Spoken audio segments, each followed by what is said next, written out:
Excelentíssimos membros desta honrada mesa, estimados professores, prezados familiares, amigos queridos, mantenedores sempre presentes, irmãos e irmãs em Cristo Jesus, boa noite a todos vocês. Confesso-lhes, antes de qualquer formalidade, que há em mim uma espécie de temor reverente.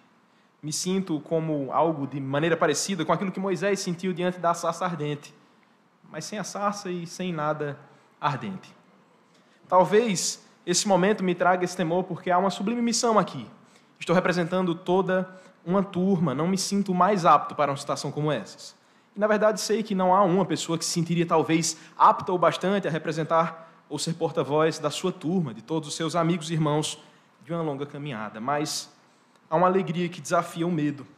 A alegria de saber que o Senhor conduziu, costurou e orquestrou todas as coisas até aqui, com a precisão de um maestro eterno que jamais perde uma nota. Nem atrasa um único compasso. Fui eu que errei aqui mesmo, desculpa, pessoal. Por isso, seguiremos tranquilos, porque o músico nessa noite é o nosso Senhor, e nós apenas somos participantes da sua melodia. Desde já lhes aviso que esse discurso ele segue uma pequena estrutura, como a gente aprendeu com o nosso pastor Sivaldo, uma estrutura quiástica.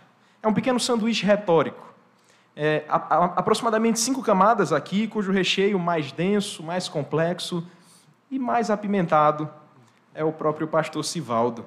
Ele que leva o nome da nossa turma, o reverendo Sivaldo de Assis Almeida. Para chegar a ele, comecemos pelo início, como ele mesmo nos ensinou através dos manuais de hermenêutica, que, aliás, ele mesmo nos obrigou a ler.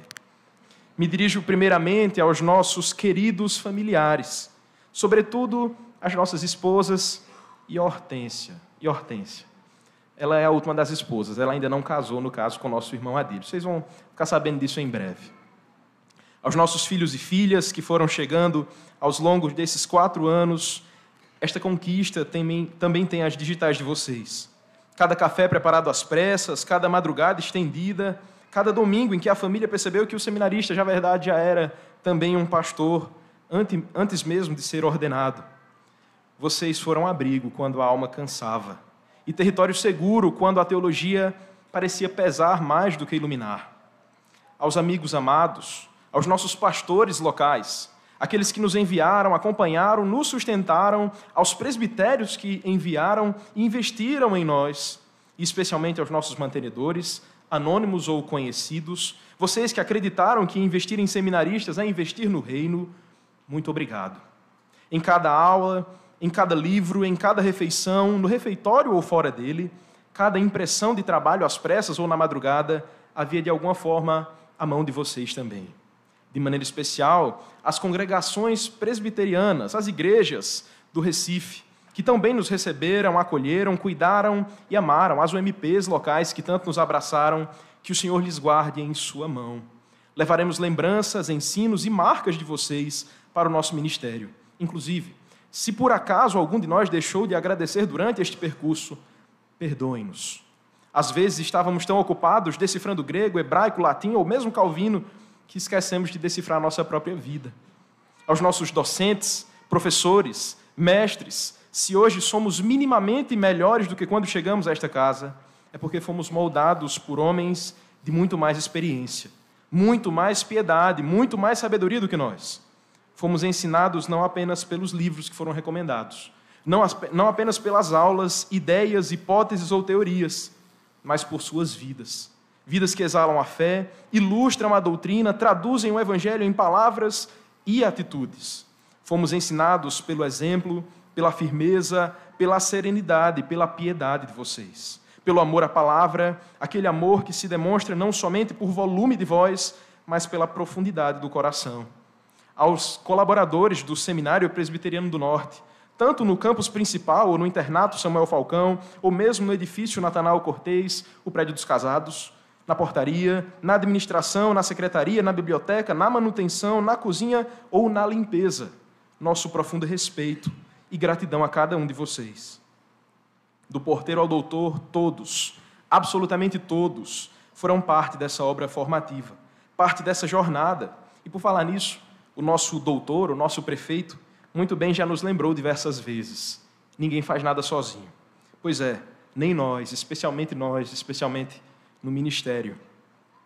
Agradecemos ainda a essa instituição que nos acolheu, o Seminário Presbiteriano do Norte, que permanece fiel ao seu tríplice pilar: fidelidade às Escrituras, excelência no ensino e compromisso com a missão. Deixamos aqui registrado: o legado da Reforma Protestante não está apenas nos livros da biblioteca. Ele está aqui, está nos corredores, está nas salas, está nos cultos, nas discussões, nas interações, nas longas conversas sobre o ministério. O SPN foi para nós porto seguro, campo de provas, oficina da alma, um baluarte, um farol, um tesouro. Muito obrigado a todo o SPN. Então chegamos ao miolo, ao recheio deste grande sanduíche teológico, o reverendo Sivaldo. O pastor Sivaldo foi nosso professor de hermenêutica, homilética, pregação, como abotoar um terno, como nos limpar de maneira apropriada. Esse homem, em 5 níveis, em pelo menos 5 pregações distintas, cuidou de cada um de nós. E, aliás, se algum dia qualquer um de nós for reconhecido minimamente, sequer como um pregador razoável ou mediano, o mérito será primeiramente de Cristo, mas logo depois deste homem. Mas caso nunca cheguemos a ser, que é bem mais provável, o mérito é completamente nosso, a culpa é toda nossa mesmo. Sivaldo foi muito mais do que professor. Foi o nosso capelão, foi nosso amigo, foi bisturi. Aquele que tinha ouvidos sempre atentos para ouvir os nossos dramas. Alguns dramas de fato muito profundos, outros simplesmente dramas mesmo. E com palavras cirúrgicas, nunca rápidas demais, nem lentas demais, cortava, cuidava e curava de maneira mais apropriada a cada situação. Confesso que em mentes ainda verdes como a nossa, ele produzia um fenômeno interessante. Às vezes parecia o nosso grande herói, noutras parecia o nosso maior vilão, mas hoje compreendemos. Ele nunca foi nem herói nem vilão, ele foi forja. Foi fogo, foi martelo, calor e pancada, batendo, moldando, corrigindo, exortando, e como toda forja, doeu. Mas como toda forja, formou. Permitam-me agora, depois desse ensejo, apresentar a minha turma. Minha família, meus companheiros de trincheira nessa jornada de 4 anos. Talvez você conheça alguns deles. Acho que Micael, pelo menos você conhece do Instagram, aí você já viu Micael por aí. Mas mesmo assim, você precisa conhecer os outros irmãos também. Mesmo que eles não tenham tanta visibilidade, eles são muito relevantes em nossa caminhada. Há outros que, mesmo nessa turma tão grande, ao mesmo tempo tão pequena, com meros 12 formandos, foram companheiros de trincheira, meus futuros e presentes colegas de ministério, se assim aprouver ao Senhor. Então, começo, antes ressaltando a importância de 2 irmãos que caminharam conosco. Embora não estejam aqui trajados com suas togas e estolas verdes, homens que marcaram nossa caminhada e estiveram conosco até hoje, nesse último momento aqui.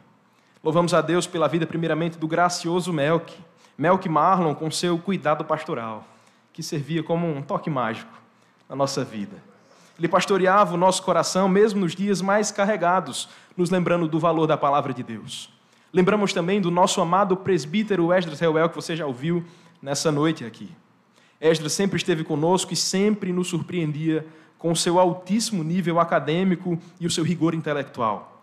Mas, ao mesmo tempo, com as piadas mais engraçadas. Pergunta a ele sobre o umbigo de Adão depois, você vai ficar sabendo do que eu estou falando. O seu senso de humor, sempre muito apurado, também nos ensinou por demais. E mesmo que esses 2 homens não estejam concluindo formalmente conosco, continuam a fazer parte desse corpo. Cada discussão, cada risada, cada desabafo nos corredores fez destes homens membros permanentes da nossa história. Homens que são permanentes em nossa família e em nossos corações. Agora permitam-me mencionar de maneira breve e com devido humor, e embora talvez você não entenda algumas piadas internas, pergunte ao seu seminarista, ele pode te contar as histórias com mais rigor também. Apresento primeiramente o meu colega de quarto, meu irmão, Adílio Domingues. Adílio tem a gentileza de um apóstolo e a alegria de um sanfoneiro. É impossível não gostar de Adílio. Adílio foi o meu companheiro por 4 anos, e eu não sei se isso é mérito mais para ele ou para mim, eu não sei explicar essa conta aí, mas isso foi caminho de santificação para nós 2. Sem dúvidas, se você não conhece Adílio ainda, você conhecerá como o homem que venceu o ChatGPT. Depois você pergunta aos seus seminaristas aí essa história. Com Adílio nós aprendemos como é perigoso emprestar. Mas mesmo quando tudo parece que está dando errado, em Cristo o desfecho sempre é gracioso. Deu certo no final das contas. André Almeida. André é capaz de citar 3 comentaristas antes de terminar uma frase. Um homem que não fala, ele referencia de fala mesmo. É o nosso dublador, o nosso locutor. Com André aprendemos que Apocalipse, sim, o livro de Apocalipse, é muito mais interessante do que a gente pensa. Obrigado, André. Arthur Caldas, o nosso galego, um dos mais jovens dessa turma e provavelmente o mais organizado. Arthur, sem dúvidas, é uma grande mente teológica. O homem da tecnologia, não da informática, porque esse é Micael. Arthur, ele olha para a IPB com outros olhos, pelo menos se não com outros olhos, com outras cores. Eu acho que na visão dele a logo da IPB é amarela. Eu tenho quase certeza que funciona assim para ele. Com Arthur nós aprendemos que não existe desculpa. Você sempre tem como ser mais organizado. Sempre dá para fazer melhor porque é para o Senhor, mesmo que sua vida esteja uma correria. Arthur nos ensinou isso na prática. Presbítero Elson Rodrigues. Elson sempre tão tranquilo, sempre tão descansado, nos ensinou que dá para pastorear até mesmo dentro de um vulcão. Nada apressa Elson, nada abala, nada perturba, nada o faz perder o sono.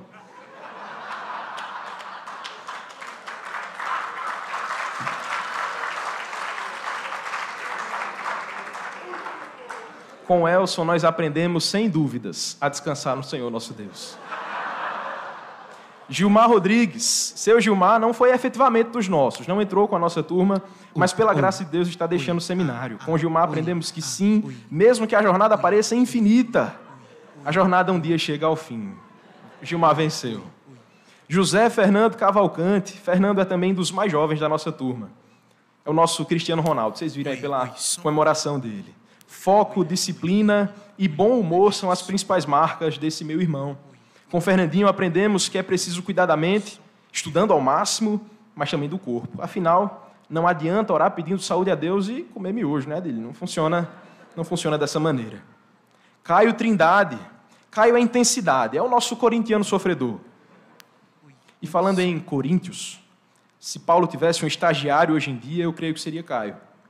E já que Trindade é o sobrenome desse homem, 3 características que marcam Caio: paixão, piedade e falar muito alto. Para não dizer outra coisa, viu, Caio? Falar muito alto. Marcam esse homem da Trindade. Com Caio aprendemos que ao invés de reclamar ou viver murmurando, o pastor tem que estudar. Tem que viver com o coração em chamas pela palavra de Deus. Leone de Yuri. Léo carrega o nome de um rei e a humildade de um servo. Com Léo aprendemos que sempre dá para colocar um temperinho nas coisas e, no fim das contas, a nossa vida deve ser toda, deve ser inteira para louvar ao Senhor, como se fosse um saltério infinito, ou pelo menos com 196 salmos. Marlon Martins. Marlon, com a sua visão de pesquisador e mentalidade acadêmica, muito nos fez pensar, muito nos disse, veja bem, nesses 4 anos. Com Marlon, aprendemos que as coisas nunca são tão rápidas ou tão objetivas quanto pensamos em nossos mundos ideais dentro da nossa cabeça. Samuel Baraúna. Samuca, com o seu jeito sempre calmo, sereno e tranquilo, guarda em si uma mente muito afiada. Samuca é o nosso irmão Calvino. Com Samuel aprendemos que aquela doutrina sobre a presença espiritual dos elementos também funciona nas confraternizações da turma, por muitas vezes apenas em presença espiritual. Wesley Micael Barbosa, nosso Micael, voz de trovão, nosso eterno presidente de sala. Micael nos ensinou muitas coisas, lições muito preciosas e muito práticas. Com Micael aprendemos que sempre vale a pena se desgastar um pouco por seus irmãos em Cristo. Que todas as coisas têm o seu valor, mas que há coisas que dinheiro no mundo nenhum pode comprar. E acima de tudo, que vale a pena esperar o tempo de Deus. Micael, Luana, seus bebês têm sido motivo de oração para muitos que estão aqui. Louvamos a Deus pela vida de vocês também. E bom, eu, André Bispo, por misericórdia divina, consegui fazer parte dessa turma. Consegui aprender com cada um desses homens para a minha caminhada ministerial. Não sei se consigo dizer que ensinei, de fato, algo para estes irmãos, mas se eu puder arriscar, espero que tenha mostrado que sempre dá para extrair algo bom das pessoas e das situações. Não quero e não posso deixar somente em minhas palavras. Por isso trago Efésios 4, 1 a 16 à mesa. Especialmente os versos 15 e 16 que dizem: mas, seguindo a verdade em amor, cresçamos em tudo naquele que é cabeça, Cristo. de quem todo o corpo, bem ajustado e consolidado pelo auxílio de toda junta, segundo a justa cooperação de cada parte, efetua o seu próprio aumento para a edificação de si mesmo em amor. Efésios 4 é um texto muito claro e muito necessário que nos fala sobre unidade, diversidade e maturidade. Unidade não é necessariamente uniformidade, é vínculo. Apesar das diferenças, é diversidade que não é caos, mas graça, multiforme graça. Maturidade não é dureza, mas é profundidade, é discipulado. Que sejamos, portanto, um corpo ajustado, sustentado, edificado em amor, que cada dom sirva ao outro e que cada um de nós, onde quer que o Senhor nos plante, seja fiel ao chamado para a glória de Deus e para o benefício da Igreja de Cristo. Concluo lembrando que 4 anos passam rápido, rápido demais. O que antes parecia uma longa travessia, agora cabe somente em lembranças que nem sempre conseguimos organizar de maneira apropriada. Mas essa formatura não é o fim, como já fomos lembrados pelo pastor Lutero. É o prólogo, é a folha de rosto, o prefácio do que ainda viveremos, cuidando e sendo cuidados pela Igreja de Cristo. Ariano Suassuna, certa vez, disse que o otimista é um tolo, o pessimista é um chato, bom mesmo é ser um realista esperançoso. Pois bem, aqui estamos, realistas porque conhecemos o peso do ministério, esperançosos porque conhecemos o Deus do ministério. Por outro lado, o poeta Manuel de Barros nos lembra que a poesia está guardada nas palavras. É tudo o que eu sei, é o que afirma esse poeta. E nós acrescentamos a Manuel de Barros: o Evangelho está guardado em Cristo. Isso é tudo o que precisamos saber. Sigamos, portanto, com a coragem dos que foram chamados, a humildade dos que foram quebrantados e a firmeza dos que foram enviados. Que a palavra de Deus seja lâmpada em nossas vidas, para que nossas palavras sejam lâmpadas para os que nos ouvirão. Que nossos sermões proclamem somente Cristo. Que nossos ministérios transpirem da graça de Deus. Que a maior honra da nossa vida seja participar dos sofrimentos de Cristo. Que a maior recompensa seja estarmos eternamente com Ele. Assim, ao Deus triuno e somente a Ele, glória, honra, poder e domínio, hoje e para sempre. Muito obrigado a todos.